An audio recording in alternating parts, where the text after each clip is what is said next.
Hey everybody, thanks for listening to the El Toro's podcast, exclusively now on Anchor.fm. If you haven't heard about Anchor, it's the easiest way to make a podcast. Here, let me explain. It's free. There's creation tools that allow you to record and edit your podcast right from your phone or computer. Anchor will distribute your podcast for you so it can be heard on things like Spotify, Apple Podcasts, and many more.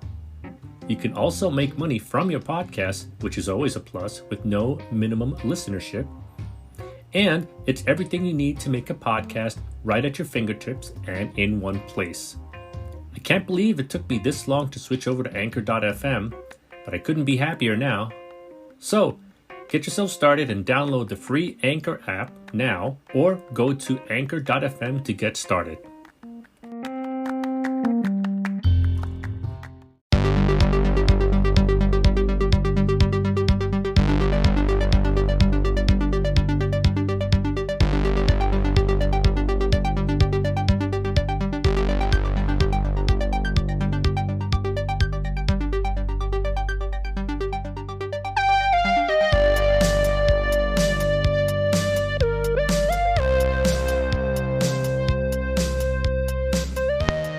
Welcome everyone to episode 26 of the Capital Wrestling Podcast.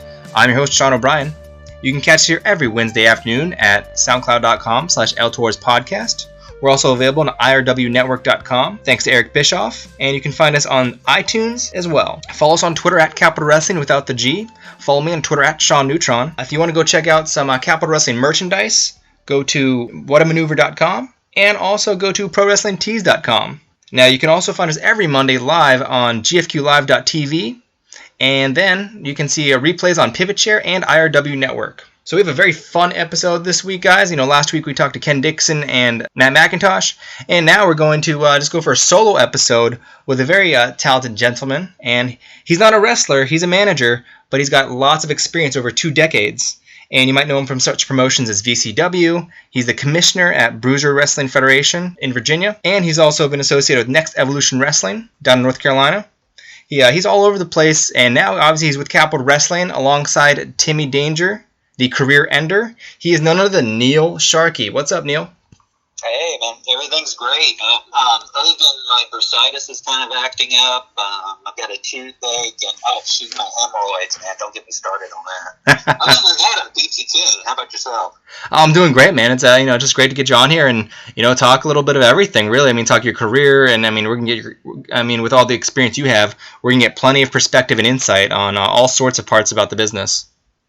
Well, we're really looking forward to it here in Sharkey Land, and I am ready when you are. You fire away at will, and we'll have a little fun here tonight.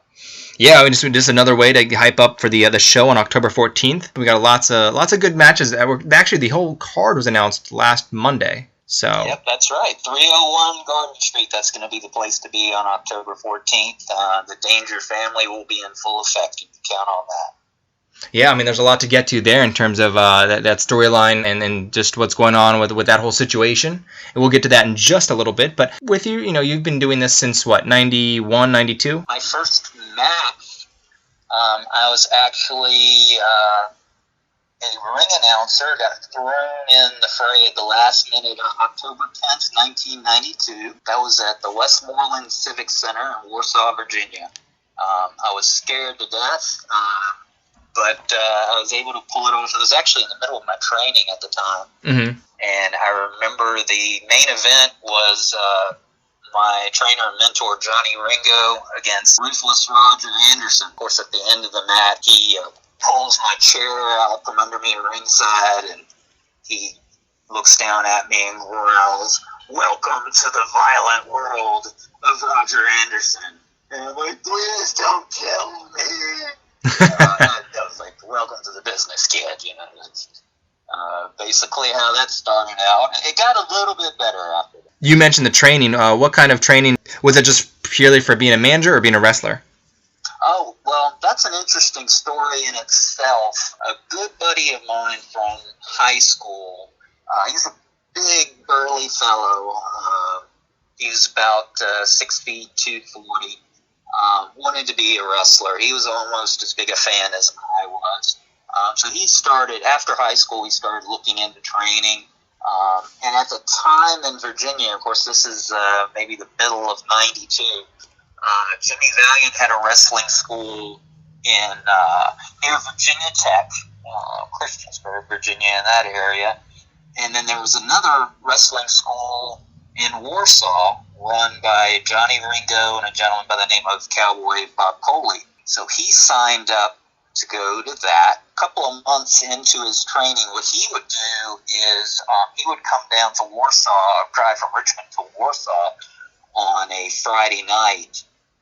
He would stay there the whole weekend and train, come back to Richmond on Sunday. So about 3-4 months into his training, he asked if I wanted to come out to Warsaw and check things out. I had no intention whatsoever of getting involved in this business at the time. I just wanted to hang out and hang out with my buddy. Yeah. So we head up there. I remember the weather was bad that weekend. So only 3 people showed up for training. Big old, big burly guys like my friend, and then little old me. If anybody has seen me in person, they know I'm 5'9" and $150. Very intimidating. Yes, indeed. They asked me if I wanted to step in, be the 4th man, try to tag, whatever, just try and, And of course, I wasn't going to say no to that. I've loved wrestling since I was a kid. I thought it would be a hoot. Well, of course, these guys are bumping me, and I'm trying to learn how to bump. I'm trying to learn how to run. I'm just trying to survive, and they bounce me around like a ping pong ball. Apparently, Cowboy Bob liked what he saw. He said, kid, you're way too small to be a wrestler, but I think I can make a manager out of it. Long story short, that's probably too late, but to answer your question, yes, I trained as a wrestler with the intention of being a manager. Cowboy Bob, he showed me the ins and outs. He showed me refereeing, promoting, getting out, setting up the ring, putting up posters, radio advertisement, newspaper advertisement, the whole 9 yards. He really gave me a nice crash course to prepare me for the next 25 years. Yeah, and over that time, there's been a lot of changes in the business. And, the most noticeable one, and pertaining to you, is the fact that managers are, in a way, like almost extinct in a way. We see them every now and then pop up on, WWE and various promotions. But on the independent scene, you see them a lot more often. So what are your thoughts on that and the evolution in that time? When I started out in the 90s, you still had the managers out there that were prevalent, like Jim Cornette, Paulie Dangerously.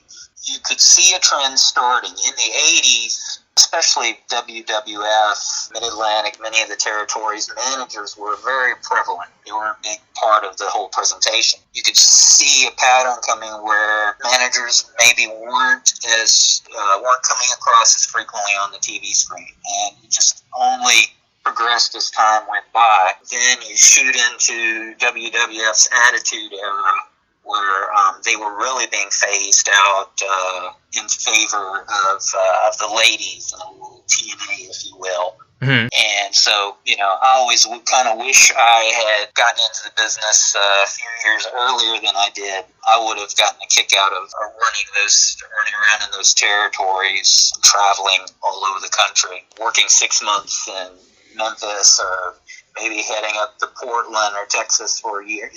That to me would have been an absolute hoot. But unfortunately, by the time I came in, really the only promotion you could consider a true territory or close to it was Smoky Mountain. Mm-hmm.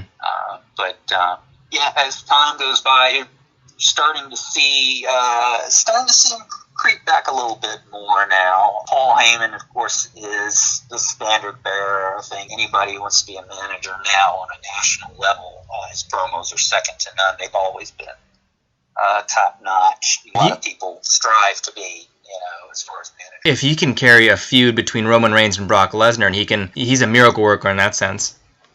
There you go. But, you all the ratings of when you look at the quarter hours, who's getting the attention of the people, Brock and Paul are the guys. I'm just a little. I consider myself a little garnishment in the nice little plate that is the wrestling presentation. I don't try to consider myself the steak or the baked potato or the dessert. I'm kind of just a little garnishment. I'm there to try to entertain, not be like, look at me. I try to make my guys look good. Any heat I have, if I can transfer that to my wrestler, I'm a happy man. Well, let's give you a little more credit than that. We'll call you the dollop of sour cream on the baked potato.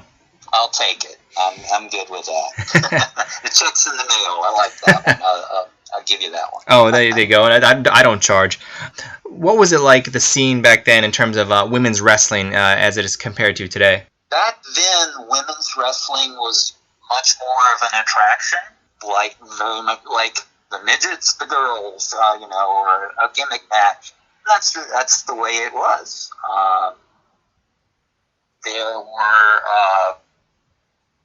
There were some great ladies wrestlers. When I first came, Lilani Kai certainly comes to mind. Lexi Fife, but later on, Casey Carlisle, I think, is awesome. But unfortunately, back then, they were considered more of an attraction. Today, and then you go into the 2000s, it was all about who cares if they can't wrestle as long as they look like a supermodel. Mm-hmm. Now here we are in 2017. The athleticism is par excellence. You've got, there's too many to name. There's Charlotte Flair, Becky Lynch. And, of course, we have the Mae Young Classic coming up, and there's 32 young ladies ready to shine and show what many people on the independent circuit already knew, that they're fantastic lady wrestlers. So definitely looking forward to that. Yeah, they dropped the first 4 episodes tonight, or today, earlier today on WWE Network. Awesome. I've got the network, and that's on my to-do list, most definitely. Yeah, like you said, there's been a lot of talented women in that tournament, and a lot going on there. It just goes to show the progression and just where people see them and are recognizing their talents and their abilities, just like the men. So it's not. I know some women out there like, I don't want to be called the best women's wrestler. I want to be called, one of the best wrestlers in general. Right. I mean, now you have women main eventing. Well, you have women main eventing, doing Hell in a Cells. It's fantastic, and they deserve that moment to shine, if you ask me. And, but 20 years ago, we would have never thought that wouldn't have even been a consideration. But here we are, and wrestling is better for it. I mean, 20 years ago, I also think of myself about, a recent incident that happened with, was it Rosemary and Sexy Star in Mexico, and they had that incident where she kind of went into business for herself. She cranked the arm on the arm bar, and it was not part of the match itself.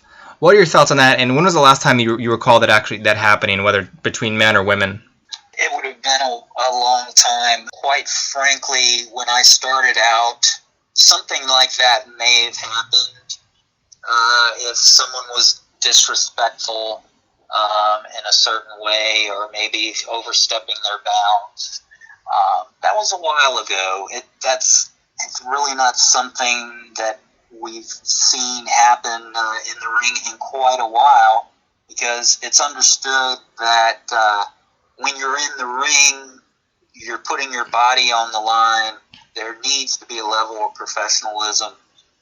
If you have an issue with someone, you deal with it in the back. You don't deal with it in front of the ring where the fans have paid their hard-earned money to be entertained. They don't need to be drawn into a personal issue. Exactly. Like that. So yeah, it's not 1962 anymore, where if you got out of line, you were just basically beat to a bloody pulp and thrown out of the building. times have changed, and you have to change with the times, or you get left behind. So, yeah, definitely disgusting act on Sexy Star's part. And what do you think the repercussions of that will be? I mean, we've already seen she's been taken off one future show. Do you think she's essentially blackballed in a way by the rest of the shows, or just does it depend? She's as talented as she is, she's going to have some issues with bookings. There's no doubt about that. Especially in this day and age with social media, an event like that would have taken much longer to get out into the public eye for them to find out. Now with social media, in an instant, you hear of an act, whether it's good, bad, or indifferent. Like it or not, that's the age we live in. She's going to be in for a rude awakening, I do believe. Yeah, I mean, I've telling people she dug her own grave, and now she has to lie in it because she has no one else to blame but herself. I think Lance Storm said a lot of times there's two sides to a story, but there's only one side in this one because no one's going to sit there and go, oh, she was right. I haven't heard of anyone taking her side on this, and I don't believe I will. No, exactly. And but you also mentioned the social media aspect as well. What's the, aside from the fact that you can find out something a lot sooner than you could back in the day, what's the biggest difference with social media? Another one that you would mention? Oh, well, again, when you go back in the 90s, you had the after magazines, I like to call them.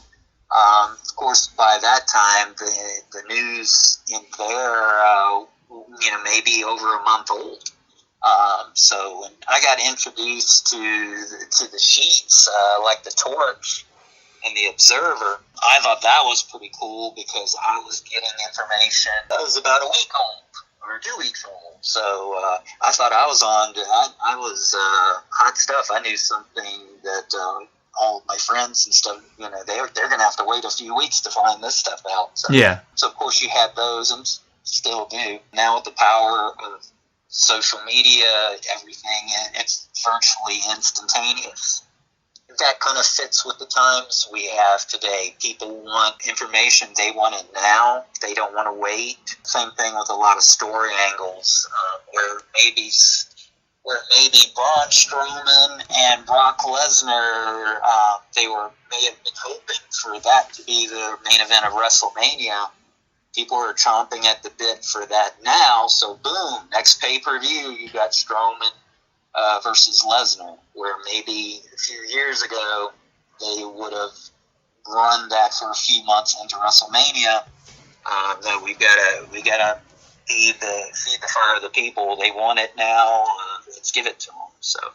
I mean, do you think that hurts it in a little way where you used to be able to have like slow burn storylines, build it up, and really plan it out so you could have that match at WrestleMania or the Royal Rumble? But these days, like you said, it kind of gets fast forwarded a lot because people can't wait because they don't have that sense of delayed gratification.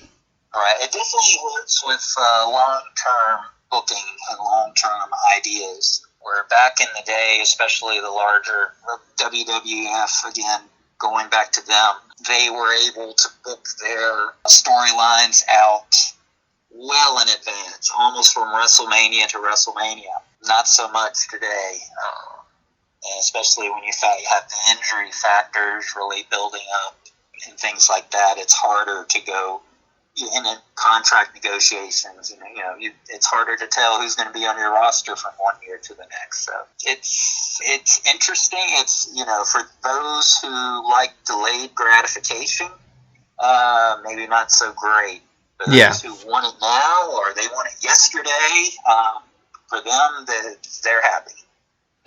Yeah, I feel like sometimes with some of these storylines, I heard today that they're planning on doing Roman Reigns versus Cena at No Mercy when everyone was thinking they were going to do that at WrestleMania. So, why kind of do it on a throwaway pay-per-view when you could save it for biggest stage of them all? Yeah, I guess delayed gratification is something of the past now. When the fans want something, you better make them happy. We don't Vince doesn't want those subscription numbers to go down. Back in the day, it was pay-per-view buy rates or TV ratings. Now it's, how many people are on the network? How many people did we lose last week? That sort of thing. So, boy, yeah, things have definitely changed. Some for the better, some for worse. But again, it's all about evolution and keeping up with the times. So we all need to do that, or we will be left behind. I think the most ironic part, at least for myself, is that I say I want them to make pay-per-views more important, not just focus on the main ones, and then I say to myself, wait, but some of these really big fights should be saved for the main 4 pay-per-views. Oh, sure. Another way to look at it is WrestleMania in itself has become like the Super Bowl, the World Series. It's an event in itself. So you can almost go into it with the idea you're going to have 75,000, 80,000 people there. You want to make it the big event of the year, but at the same time, those people are coming regardless of Zack Ryder or John Cena, because they've turned it into such a spectacle, must-see event, as big as, right up there with those events I mentioned before. It's a happening. Yeah. Then you got WWE. The brand now is the happening. It's the focal point, where maybe years ago they would focus on Hulk Hogan or a Ric Flair. You had a specific person on top that was your big attraction. Now it's the brand itself. Is that good? No. It's good for Vince, but again, it's just part of the times we're in now. Well, and also a big difference too over the last few years, you really see a rise in the amount of independent shows that are in that area for that weekend, where some independent wrestlers, are working 7 or 8 shows. Oh yeah, it's anybody who's anyone and their mother is going to be at that town on that particular week. Not just the weekends, the entire week. It's amazing what it has turned into. Everybody comes down there. It's like a family reunion of sorts, and there's God knows how many shows going on. Just like you said, I think Michael Elgin, I think he worked like 10 times that week. That's insane in a good way. Yeah. So, yeah, exactly. And anytime attendance is up, anytime good talent is being recognized, appreciated, and getting a nudge that they deserve is a good thing. Wrestling does tend to be in a roller coaster as far as its appeal, attendance, mainstream, up, down, up, down. I think we're really in a resurgence here. And I remember in the 90s a lot, there were some promotions I was involved in where 300 people would be considered a poorhouse, absolutely, just a disappointment. Yeah. There for a while, some of the fast forward there were some promotions who would give their right arm for 300 people. Yeah. And now we're starting to see those numbers go up, and we're starting to see the emergence of some amazing talent, just like in Capital Wrestling. That's a perfect example. And I'm sure as the company continues to grow, those numbers are going to grow with it. And I'm just happy to be on board with a great organization. You mentioned Capital Wrestling, and that brings me to my next question: is where did that come to for you in terms of linking up with them, and where did your interest come from? Well, of course, Timmy Danger. I've known Timmy since he was 18. He first came into the business as a manager. I took on kind of a mentor role with him. Did a great job as a manager. He was in the Mid-Atlantic a few years. He was ready to move up to some more things elsewhere. He moved on to Ohio Valley Wrestling, got some additional training under Rip Rogers, who, as you well know, it doesn't get much better than that. Exactly. So, yeah, he was one of their top managers on their television program for about a year. And then got the itch to become a wrestler. It's a difficult transition from manager to wrestler. Just last time in Dallas Page.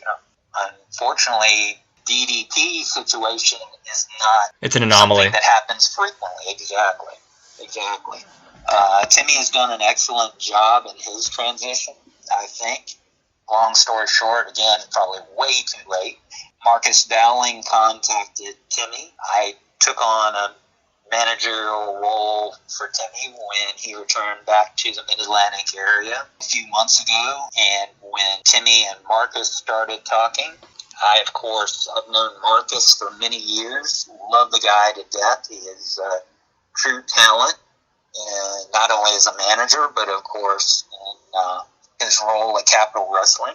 And so when he and Timmy came to terms, Timmy asked, "Hey, what about my manager?" And he said, "Bring him on. That would be great." So I've had fun getting to see Marcus again, be reacquainted. I hadn't seen him in a few years. We've been in the ring. We've been friends. We've been enemies. We were even in the ring together a couple of times. No 5-star matches there by any stretch of the name. But I would like to think they were entertaining. That's how we got into Capital Wrestling. Hope we can continue to entertain and be in it for the long haul. So when you mentioned that Timmy had started out managing, what did you see in him at that time that made him a great manager? He had this presence about him that made you want to wring his neck.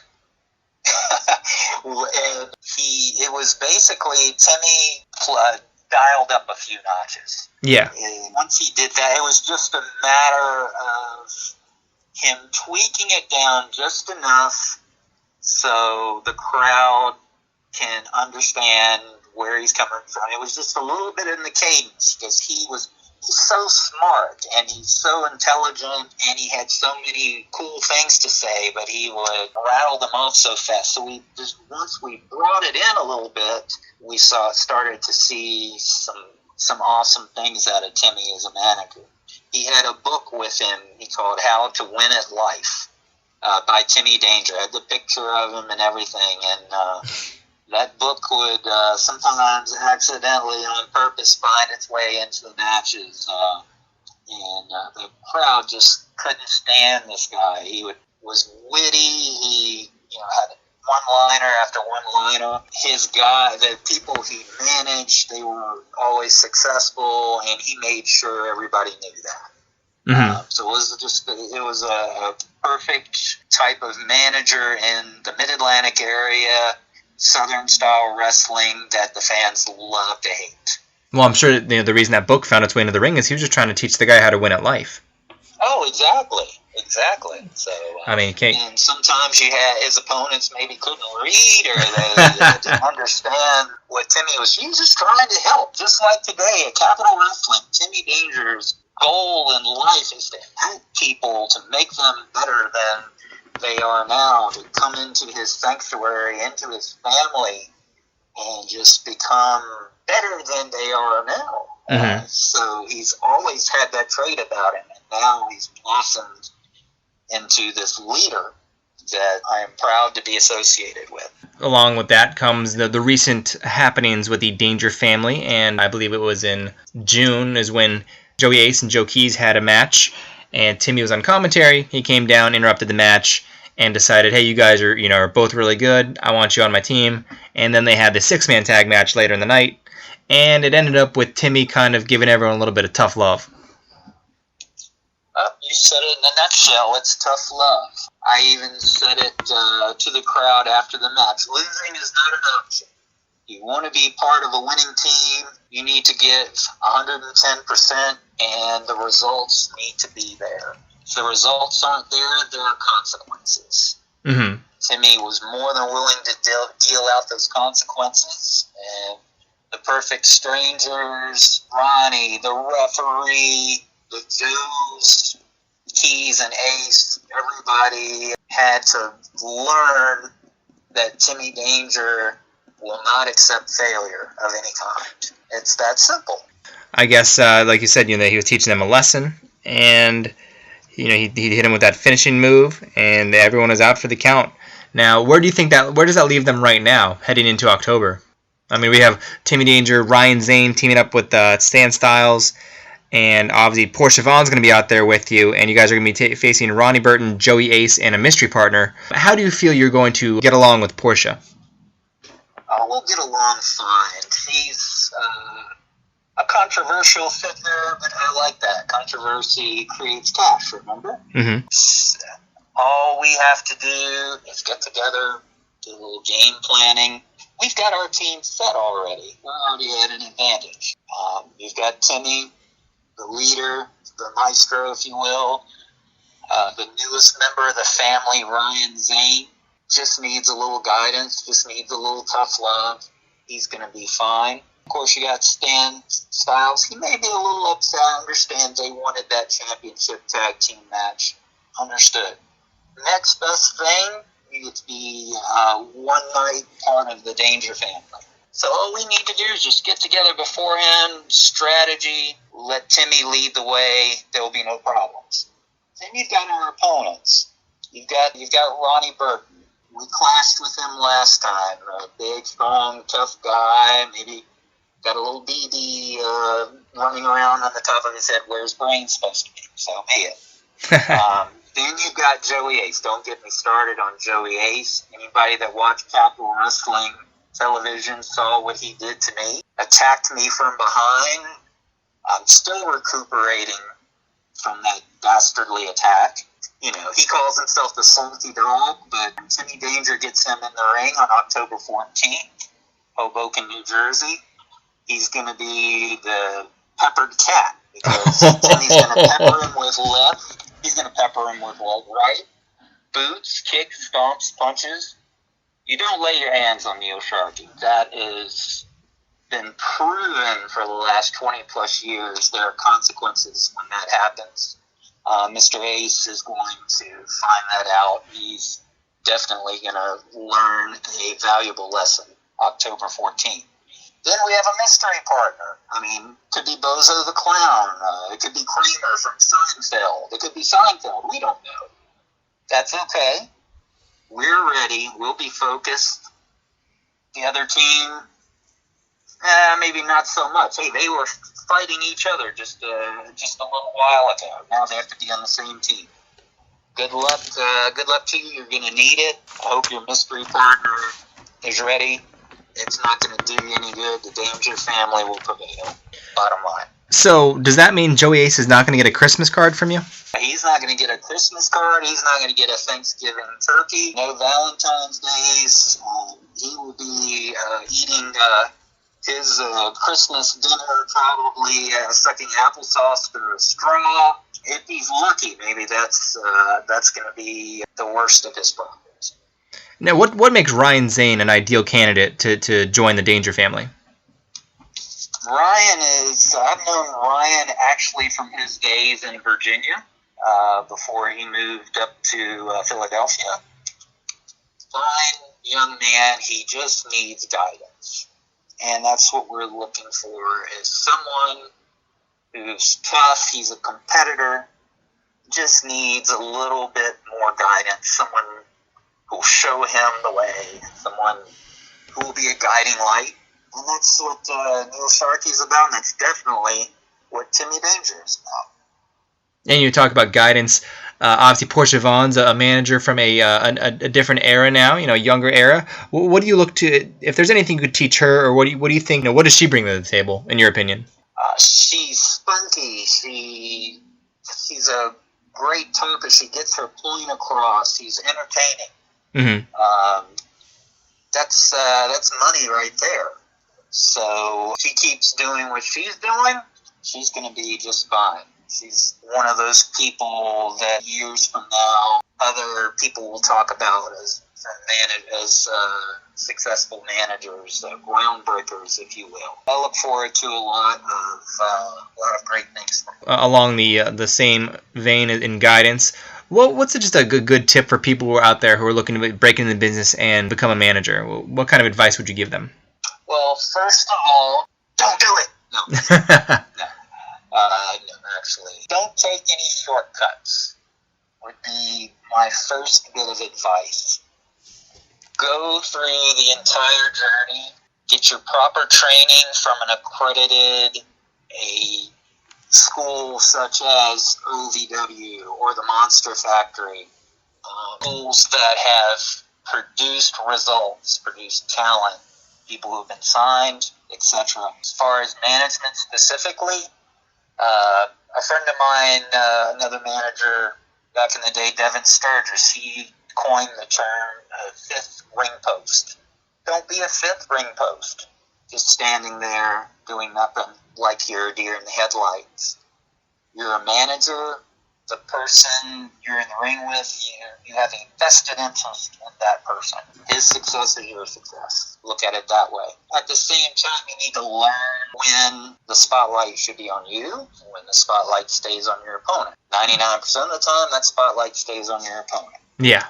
The deal is be entertaining, but don't take away from what's going on in the ring. Mm-hmm. Otherwise, you're not going to last long. The phone's not going to ring. No one's going to want to book you anyway. So it's just those key elements of learning how to work the ringside area, learning how to communicate with the crowd, when to communicate with the crowd. It's the first 5 years that I was a manager. I had no clue what I was doing. I thought I was cool because I wasn't inciting riots. Anybody can do, say terrible things to somebody at rings and gatekeeper. Anybody can do that. Yeah. It's the art of the work. When the compelling storylines, or you love the hero and hate the villain to such a capacity that leads you to that. Then you're doing your job. Love, hate, nothing else in between we do. Mm-hmm. Going to be there on October 14th, and there's a lot of other, not just managerial talent, but also just plenty of talent on the card. You got that double main event. We got Logan Easton LaRoe versus Sonny Kiss. You got Anthony Gangone taking on Matt McIntosh. Yeah, what are your thoughts on just the level of talent on this card? There's no doubt Matthew Ryan and Mr. Dowling have such a wonderful talent roster. And what I happen to like about it personally is it's a nice blend. You have brawlers such as Jeff Cannonball. You have someone with an MMA background such as John Clooney. Technical wrestlers like Logan Easton LaRue. You've got people who will just knock your teeth down your throat and make you like it, like Preston Quinn. Top to bottom, it's as strong a roster as any I've seen, not only in the Northeast, Mid-Atlantic, you name it. I'm really impressed with these guys. The tag team division is solid. You've got Sex Craze, you've got the Perfect Strangers, the tag champs, NYWC. With Mr. Shapiro. Just top to bottom, pure talent all the way. It's a little something for everybody. So the main event, Logan Easton LaRue, I remember him from down in North Carolina, Independence. He's come so far in just a short amount of time. Has a background with Shakura. He's getting out there. He's putting the miles on his car, making a name for himself. Sonny Kiss, oh come on, that's entertaining. Mm-hmm. What else can you say? The Concrete Bros. So, yeah, there's something for everybody on this show on October 14th, and of course, the Danger family is right there in the middle of everything. We got the Danger family, like you said, in the middle of everything. We've got, the Intergender World Championship, Colossal Mike Law versus Bo Crockett. And then we've also got a huge tag team match with Ken Dixon and Paul Jourdain versus Sex Craze, Matt Sells, and Smiley. You're going to have Killian McMurphy, Jason Karloff, Juba, Joe Keys, the Memphis Mofo making his Capital Wrestling debut with the NRA, so that'll be huge. Yes, indeed. Very familiar with the Memphis Mofo from Infusion. the gentleman I was wrestling, managing with for quite some time, Jefferson Early. He had about a year-long feud with the Memphis Mofo.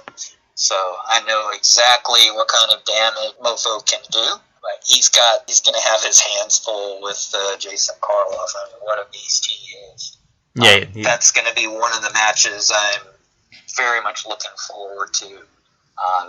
That's going to be a barn burner. No, definitely. I mean, Karloff showed in his first match versus Logan East Toro. I mean, he's no joke. What are some of the moments that stand out to you? Some of your favorite moments, whether in the ring, on the road?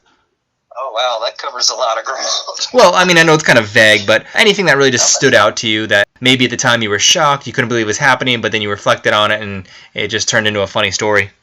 Oh, wow, that covers a lot of your period. On the road are fun. That's your time with your brothers and sisters in the business, learning and growing. You had some fun time when you're on the road a lot. You gotta pull a few pranks here and there and have some fun. Especially when you're carpooling, maybe you have 2 or 3 cars going to the same town. We'll do something like if we stop off for a rest stop. If we are ahead of the other car, maybe we'll steal all the toilet paper in the bathroom, or something silly like that. Drive up next to the person, roll the car windows down, and try to open their car doors, or put pictures up on, drive by and put pictures of, I better not say what they are, but you get the idea. So, just killing time and having fun with your brothers and sisters on the road. I think what you do is you steal the toilet paper, and then on the next light, then after you guys get back on the road, eventually you stop at the next light, you throw the toilet paper in their car to add insult to injury. There you go. I need to be on the road with you. You got the right idea. Hey, go on some road trips with us. Hey, I'm definitely down for that. I always love a good road trip. But man, I mean, there's so much knowledge you have, so much insight you have, that it's been an absolute pleasure to have you on the Capital Wrestling Podcast this week. And I know we've only scratched the surface. I mean, we'd love to have you on again and just talk about tons more stuff. Oh yeah, this time flew by. I definitely would love the opportunity to talk about some of the older promotions that I worked in that aren't with us anymore, but great memories there, and memories of working with some of the legends of the business, like Honky Tonk Man, or Beautiful Bobby Eaton, Demolition, Ivan Nikita Koloff. There's so many more. Just tip of the iceberg.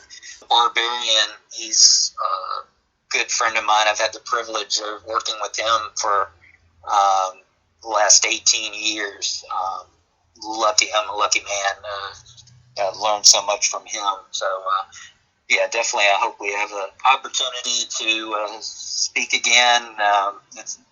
This hour or so flew right by. I could probably talk with you another hour easily. Yeah, easily. I mean, that's just a great, just shows a great chemistry we have, and I'm just, it's really enjoyable to have you on here. And we're going to have another show at Capitol, I believe, in December, so we could easily have you on this podcast sooner rather than later.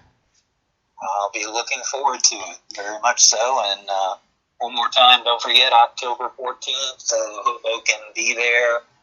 Get your mom, get your sister Sue, get grandma out of the tub.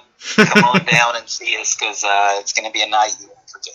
It's going to be at 301 Garden Street, Hoboken, New Jersey. The return to Hoboken for Capital Hoboken.